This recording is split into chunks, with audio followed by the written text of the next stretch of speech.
Que a graça do Senhor Jesus Cristo e o amor de Deus e a comunhão do Espírito Santo sejam com todos vós. Amém. Este domingo, terceiro domingo de agosto de 2025, 17 de agosto de 2025, eu quero pegar uma passagem do Evangelho de Lucas, que há pouco nós temos lido, que é Lucas 12:56, onde o Senhor Jesus, falando aos judeus, ele exclama: hipócritas, sabeis discernir a face da terra e do céu, e como não sabeis discernir esse tempo? O Senhor Jesus repreende esses fariseus e as multidões por saberem interpretar sinais do clima, mas estavam longe de interpretar os sinais espirituais que estavam rodeando eles, né? A pregação de João Batista e do próprio Senhor Jesus foi: arrependei-vos, porque o reino de Deus é chegado a vós. O único povo da terra que tinha relação, comunhão com o Deus verdadeiro era o povo de Israel, né? Povo ao que uma e outra vez durante os séculos Deus enviou os seus profetas. Povo que se desviou, apesar de conhecer a verdade, apesar de conhecer a palavra de Deus, né? E o Senhor Jesus chega finalmente a seu povo, e o Evangelho de João nos diz que ele veio para o que era seu e os seus não o receberam. E aí se abre uma porta para nós, os gentios, que andávamos, como diz Paulo, sem Deus e sem esperança no mundo. O Evangelho de João diz: mas a todos os que o receberam, Deus deu-lhes o poder de serem feitos filhos de Deus, a saber, aos que creem no seu nome.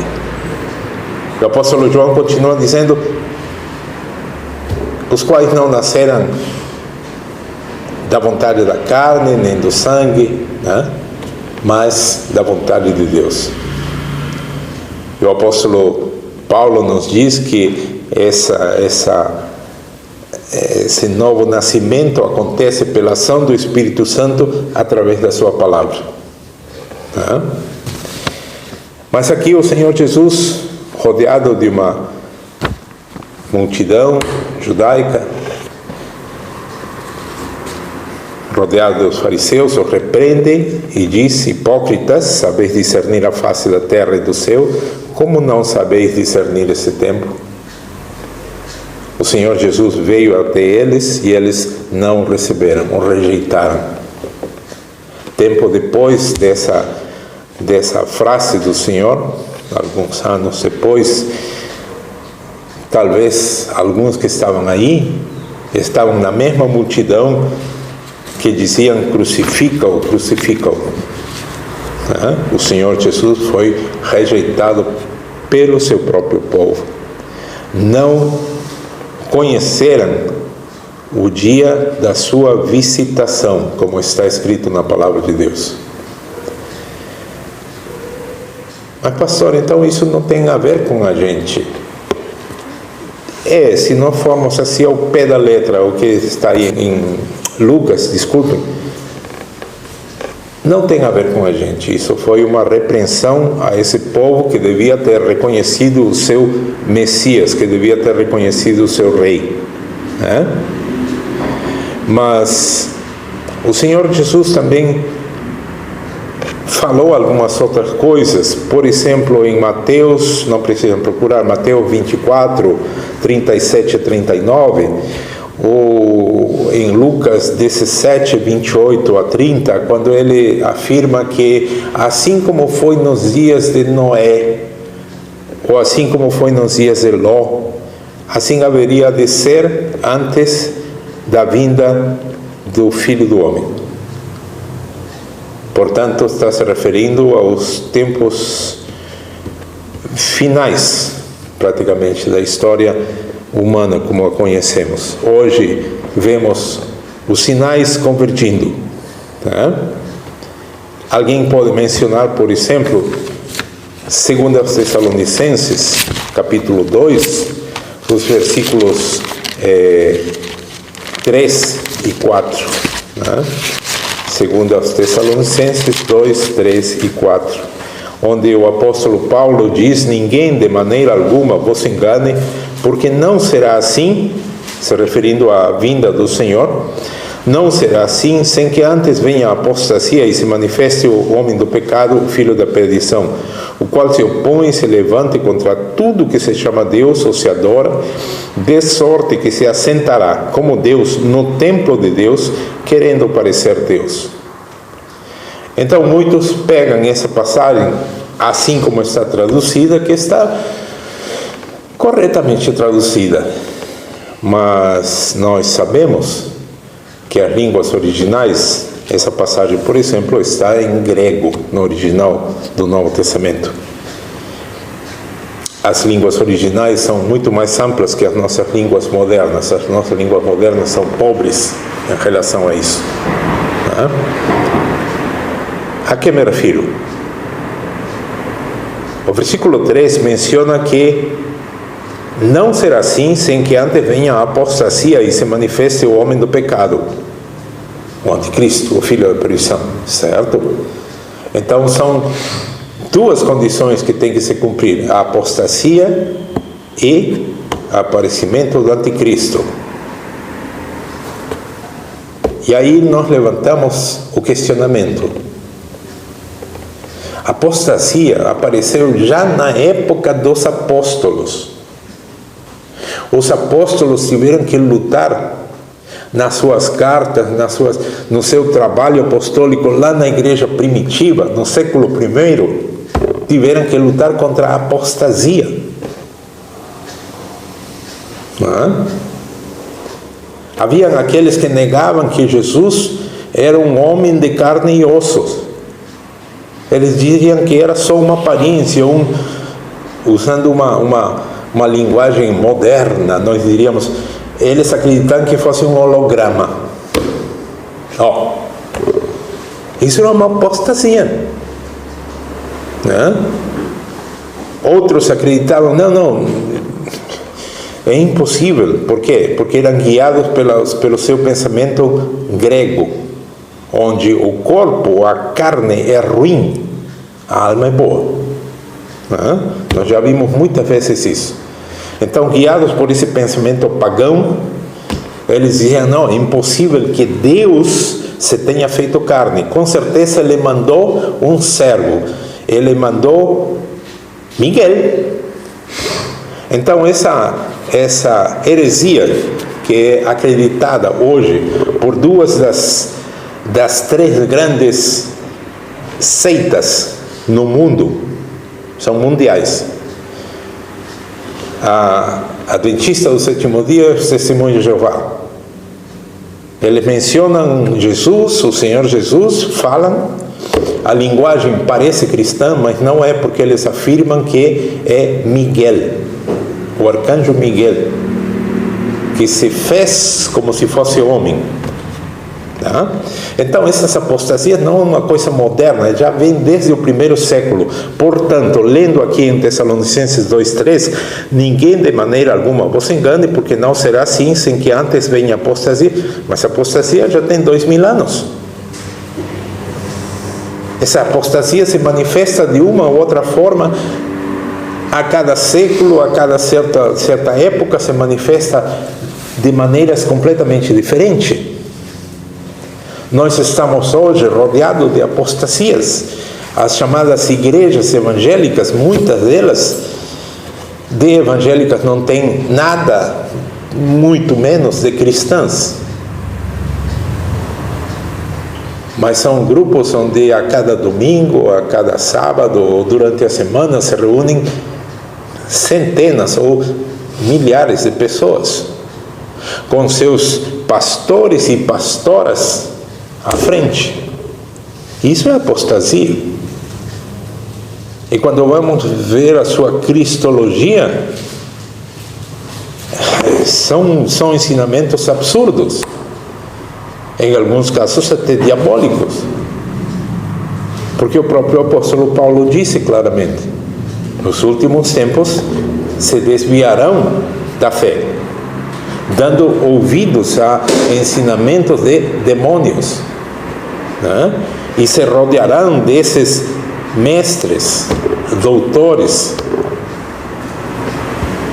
segundo as suas próprias concupiscências, por seguir ensinamentos de demônios, né? Havendo abandonado o princípio cristão, somente a Escritura, né? Então, Tessalonicenses 2:3, segundo Tessalonicenses 2:3, eu mencionei no início que a tradução está correta, mas se nós formos para o original grego, nos deparamos com que existe uma outra possibilidade de tradução, que seria a seguinte: ninguém de maneira alguma vos engane, porque não será assim sem que antes venha a partida, sem que antes aconteça a partida, e se manifeste o homem do pecado, o filho da perdição, o anticristo. Então, antes que apareça o anticristo, tem que acontecer uma partida, né? Que em grego é exatamente apostasia. Essa palavra que você fala em português, em espanhol, em inglês, apostasy, essa palavra é transliterada, está no grego, assim como está. Apostasia. Se você falar essa palavra diante de um grego que não fala nenhuma outra língua a não ser o grego moderno, ele entende perfeitamente. Ele escutou apostasia. E que significa isso? Modernamente significa desviar-se da fé. Por quê? Porque há uns séculos atrás alguém insistiu: não, vamos ensinar que isso é abandonar a fé. E esse ensinamento prevaleceu. E o povo esqueceu a outra tradução, que é a partida. Então, analisando aqui em Tessalonicenses, primeiro acontece a partida. E aí, a partida de quem? A ida embora de quem? Aí onde entra a questão dos avisos do Senhor Jesus acerca do arrebatamento. Aí onde entra Romanos 5:9, onde o apóstolo Paulo nos diz, já desde o versículo 8 de Romanos 5, mas Deus prova o seu amor para conosco em que Cristo morreu por nós. Cristo morreu por nós, sim, mas ele acrescenta, sendo nós ainda pecadores. Então não pensem que Deus amou você porque você era bonzinho, você era muito ruim, aí você mudou a sua vida e em um determinado momento, quando você já era uma boa pessoa, aí Deus amou você. Não. Deus prova o seu amor para conosco em que Cristo morreu por nós, sendo nós ainda pecadores. Aí entra o versículo 9, onde o apóstolo Paulo afirma, logo, muito mais agora. Nós temos que dar ênfase nessa frase. Muito mais agora. Tendo sido justificados pelo seu sangue, seremos por ele salvos da ira.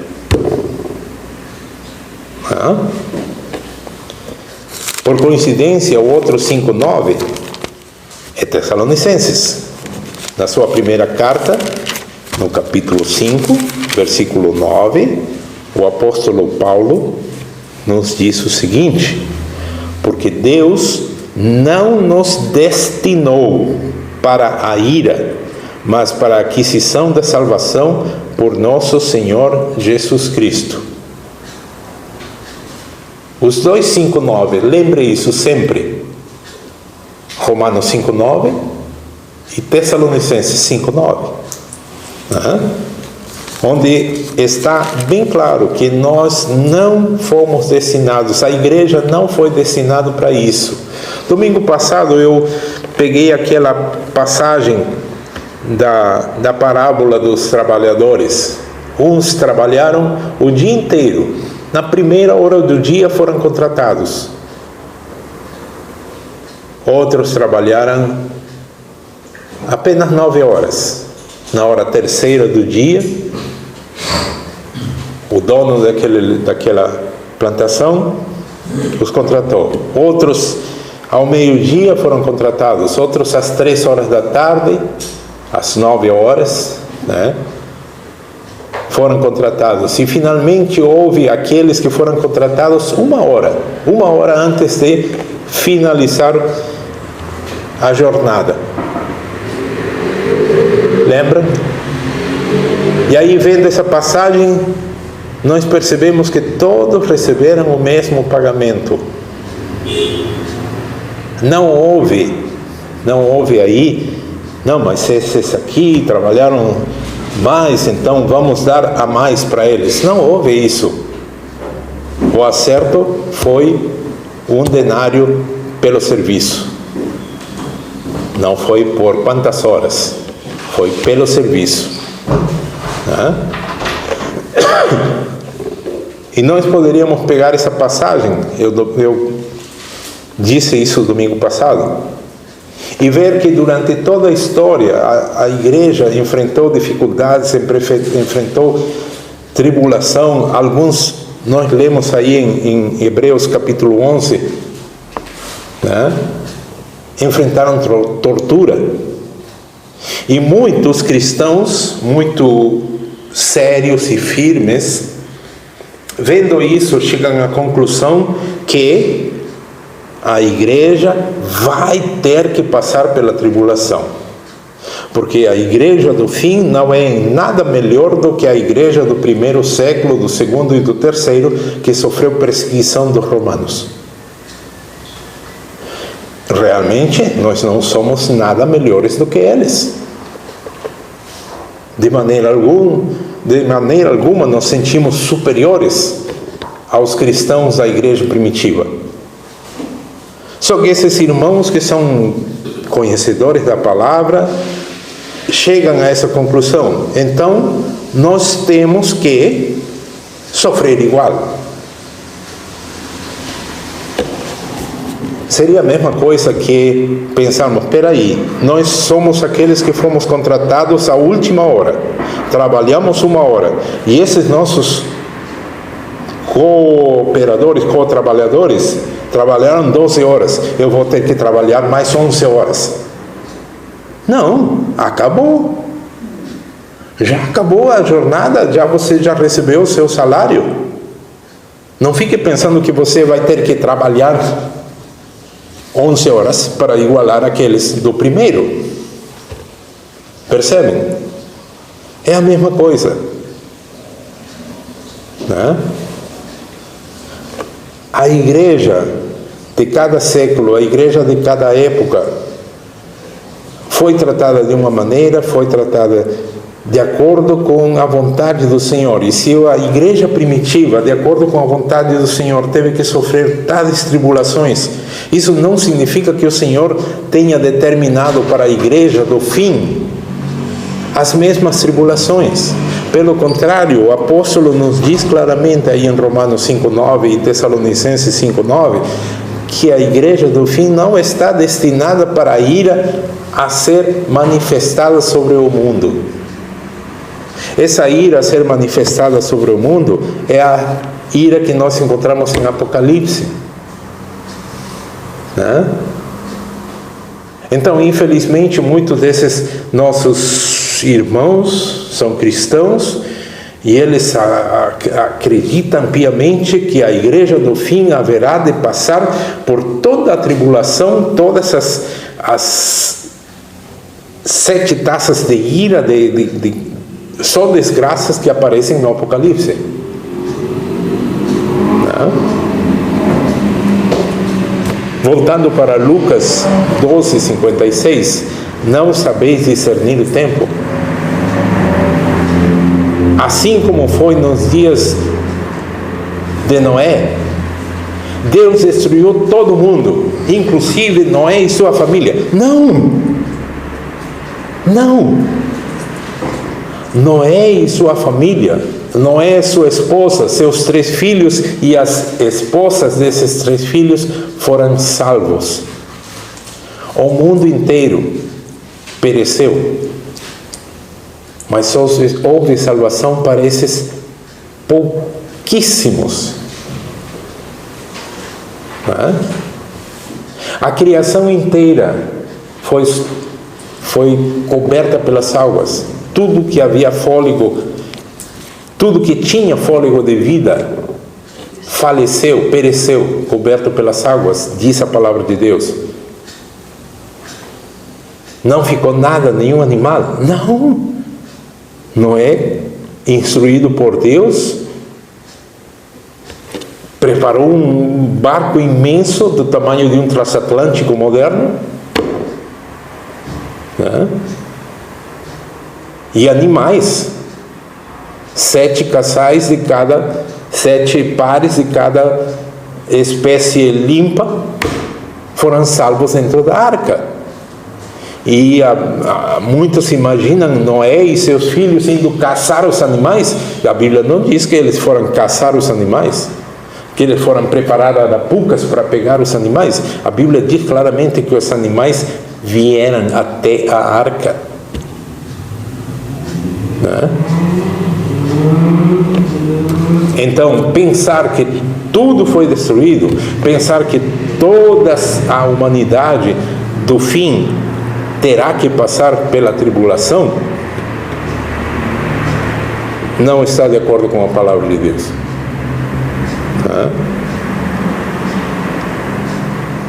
E na época de Ló, o Senhor Jesus diz claramente, assim como foi nos dias de Ló. E aí, quando nós analisarmos, vemos que mesmo Ló se demorando, os anjos pegaram em Ló e o puxaram para fora da cidade.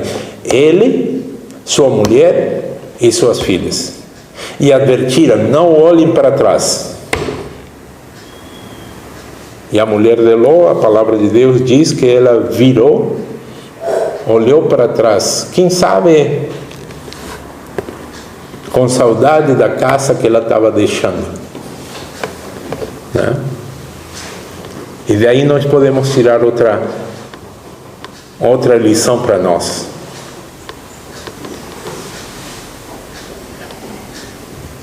A lição seria que nós não devemos nos apegar a essas coisas terrenas. Quantas vezes ouvi, pastor, mas minha vida está aqui. E a palavra de Deus nos diz que não, a nossa vida está em Cristo, lá em cima. A palavra de Deus nos diz que tudo isso que estamos aqui, que estamos vendo, vai ser, que está sendo entesourado. Pedro nos diz claramente isso, guardado como se fosse um tesouro, não é um tesouro, guardado como um tesouro, para ser queimado, não vai sobrar nada. A nossa verdadeira casa é aquilo que o Senhor Jesus nos diz lá em João 14. Vou preparar-vos mansão. Nas nossas traduções aparece a palavrinha vou preparar-vos morada. No original diz vou preparar-vos mansão. Eu nunca morei numa mansão.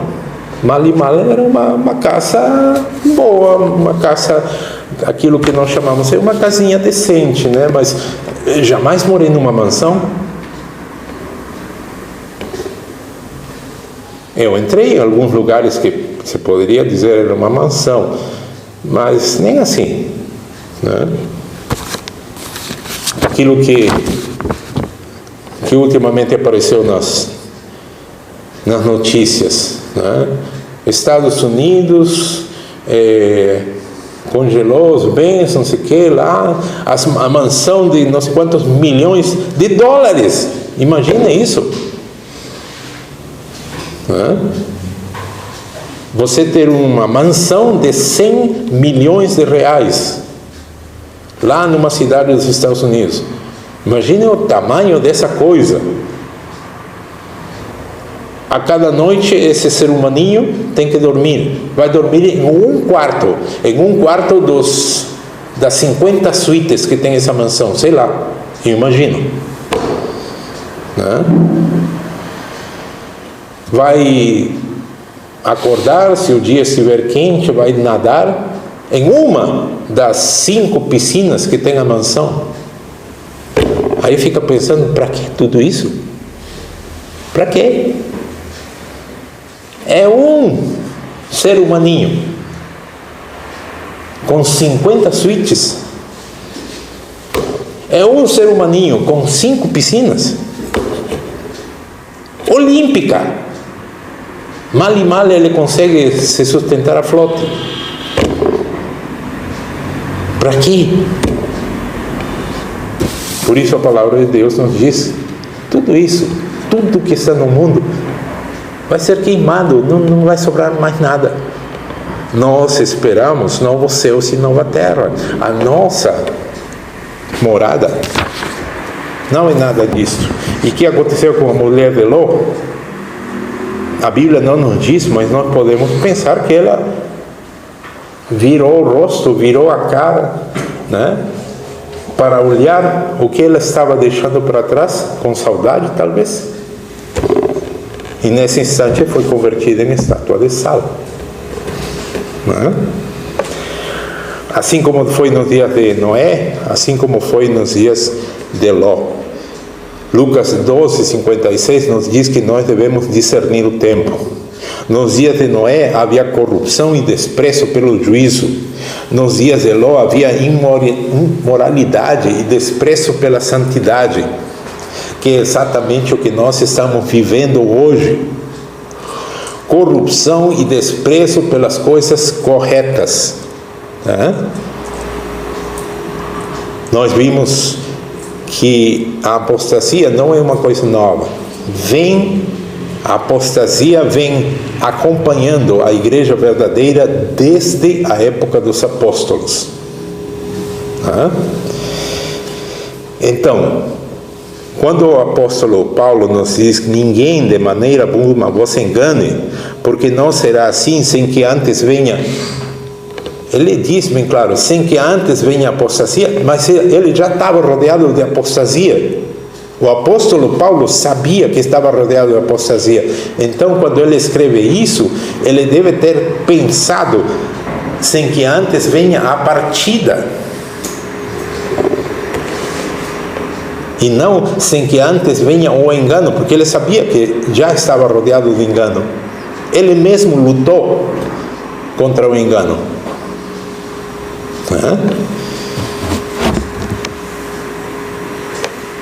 O Senhor Jesus nos dá outros sinais. Lá em Mateus 24, versículos 6 a 7, nos fala de conflitos e rumores de guerras. Guerras e rumores de guerras. Nesse instante, a grande maioria do Brasil não sabe que aí na fronteira com o Peru e a Colômbia está acontecendo aquilo que o brasileiro na rua fala, o maior rebu, é exatamente. Eu não gostaria de estar lá. Por quê? A Colômbia diz que Santa Rosa é uma ilhazinha formada pelo rio Amazonas, assim como essa ilha que se formou aqui na frente de Porto Alegre, né? É uma ilha de detritos que o rio carregou, só que aquela é pelo rio Amazonas. E desde 1930 e pouco, que houve o conflito entre Peru e a Colômbia, essa parte, a Colômbia não tinha saída para o Amazonas, Peru perdeu essa saída e a Colômbia plantou pé e é território colombiano. Ok, deixamos para lá. Só que agora, o terrorista que está na Colômbia como presidente, está com a sua popularidade lá embaixo. O que inventou? Que aquela ilha é colombiana. E está o conflito, está armado. Não? As batatas estão quentes na fronteira, como você fala. E aqui no Brasil ninguém sabe, mas está fervendo a coisa lá. Tem a ver com o Brasil? Tem a ver, porque já os países estão se alinhando. A Bolívia, mas a Bolívia, Evo Morales, exatamente, amigo do Lula, exatamente, e o do Equador, Bolívia, já se alinharam com a Colômbia, que são do mesmo grupinho vermelho, né? O da Colômbia já advertiu que ele se alinha com Maduro por causa das sanções dos Estados Unidos. O Brasil não falou um pio, porque se abrirem a boca vai ficar pior para o Brasil, pior do que já está. Mas já sabemos qual é a linha. É a mesma turma deles, é a mesma turma. Então, ouvireis falar de guerras e rumores de guerras. Né? Rumores de guerras, é o que estamos vivendo. Né? Israel, tem a ver. A cada dia que passa, nós nos aproximamos mais da data de validade. Data de validade de quê, pastor? Um remédio, alguma coisa? Não. Data de validade das novilhas vermelhas que Israel tem que sacrificar para poder obter as cinzas, como está escrito lá em Hebreus 9, as cinzas de uma novilha, o sangue, para purificar. Purificar a quem? Aqueles que haverão de construir o templo. Que templo?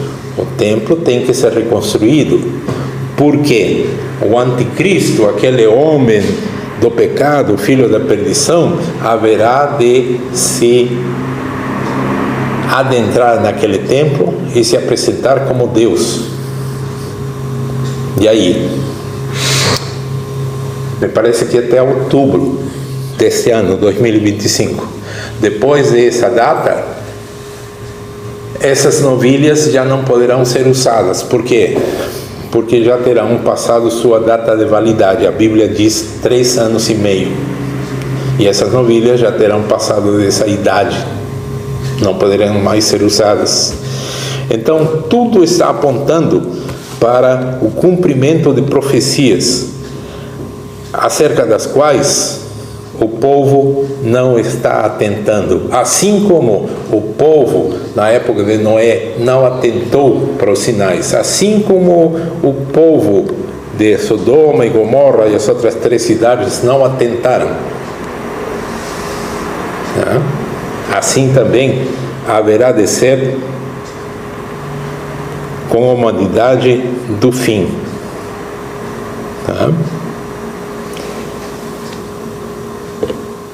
O que devemos fazer? Nós devemos ter urgência na preparação pessoal. Como assim preparação pessoal? Em Lucas 21, 36, nos diz: vigiai, pois, em todo o tempo, orando, para que sejais sabidos por dignos de evitar todas essas coisas que hão de acontecer e de estar em pé diante do Filho do Homem. Vigiai, pois, em todo o tempo, orando, para que sejais sabidos por dignos de evitar de todas estas coisas que hão de acontecer e de estar em pé diante do Filho do Homem. O apóstolo Paulo nos diz em 2 Coríntios 6:17: separem-se do mundo, não toquem, saí do meio deles, diz o Senhor. Saiam, não toquem, para que sejam considerados meu povo, diz o Senhor. Está escrito lá, né? Finalmente, nós poderíamos mencionar algo de Apocalipse 3:10, né? Que faz parte da mensagem à igreja de Sardes, onde está escrito: como guardaste a palavra da minha paciência, também eu te guardarei da hora da provação, que há de vir sobre todo o mundo, para tentar os que habitam na terra. Mas é necessário guardar a palavra, ter paciência, guardar a palavra, se agarrar à palavra, para nós não cairmos no mesmo grande número da humanidade a quem o Senhor Jesus reprovou, Hipócritas, sabeis discernir a face da terra e do céu, como não sabeis discernir este tempo? Como cristãos, somos chamados a estar sempre atentos ao que está acontecendo ao nosso redor. Tudo o que está acontecendo ao nosso redor. Ah, pastor, mas essas são notícias mundiais. Não, tudo, absolutamente tudo está se afunilando. E nós sabemos que em qualquer momento, as coisas não vão melhorar, as coisas vão piorar. Mas a palavra de Deus nos dá essa esperança. Nós não fomos destinados para a ira por vir. Não fomos destinados para a ira por vir. Muito mais agora, sendo já justificados, seremos por Ele salvos da ira. Que é aquilo que está registrado em Tito, capítulo 2, versículo 13. Aguardando a bem-aventurada esperança e o aparecimento da glória do grande Deus e nosso Salvador, Jesus Cristo. A bem-aventurada esperança. Que isso seja usado pelo Espírito Santo para confortar as nossas mentes e corações, para que vivamos sempre aguardando essa bem-aventurada esperança. Queira o Senhor conceder essa compreensão a cada um de nós. Amém. Amém.